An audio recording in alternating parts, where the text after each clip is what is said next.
Hello, boys and girls. Today we will be reading Froggy's Sleepover by Jonathan London, illustrated by Frank Rimkowicz.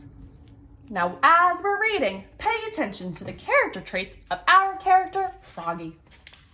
Froggy's Sleepover. It was Friday, and school was out. Froggy flopped home from the school bus, flop, flop, flop, singing, "Hooray, hooray, it's Friday, Friday. I'm going to Max's for a sleepover." "That's great," said Froggy's mother, and she gave him a plate of chocolate fly cookies. "This is your first sleepover. Are you nervous?" "Who, me? Of course not," said Froggy, and he hopped up and flopped to his room. Flop, flop, flop.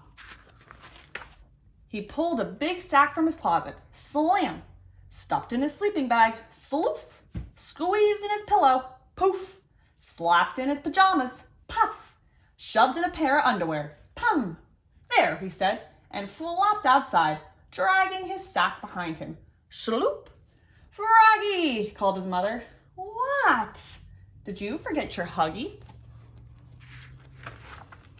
"Oops," said Froggy, and flopped back inside. Flop, flop, flop. "I found it," he yelled. "It was in the cookie jar." Slam. Then out the door he went, dragging his sack behind him. Shloop. "Froggy," called his mother. "What?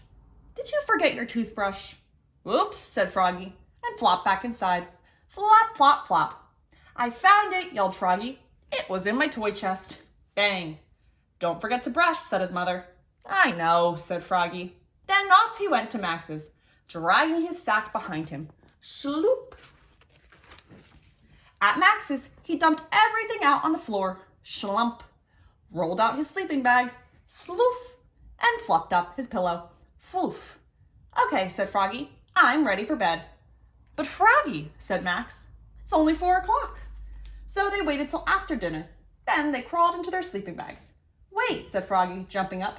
"I forgot to brush my teeth." "Don't be a baby," said Max. "This is a sleepover. You don't have to brush." Froggy crawled back into his bag. "Wait," he said, jumping back up. "I need my Huggy to go to sleep." "Sleep?" said Max. "Who's going to sleep? We can tell scary stories and have pillow fights all night long." Froggy slipped back into his bag, and Max told a story that made Froggy's skin crawl. "Now it's your turn," said Max. But there were weird screeching sounds, and scary shapes hung in the shadows like ghosts. "I have a better idea," said Froggy. "What?" said Max. "Let's go to my house for a sleepover." When they got back to Froggy's, they tiptoed inside in the quiet, dark, quiet. Crash!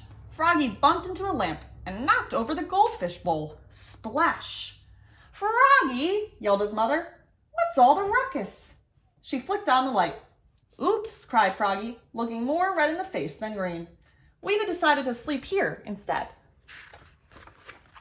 "Oh, Froggy," said his mother. "I thought you wanted to sleep at Max's." "I did," cried Froggy, "but I was hungry, and you make the best popcorn." "Can you make us some, please?" "Okay, you little munchkins," said his mom. Pop, pop, pop. She made them some buttery popcorn, then went back to bed. Plump, plump, plump. Froggy and Max were having a wild pillow fight. "Good night, pudding heads," called Froggy's mom.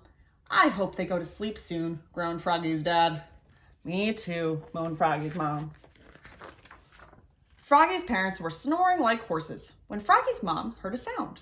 Her eyes popped open, and she flicked on the light. Max was standing by the bed.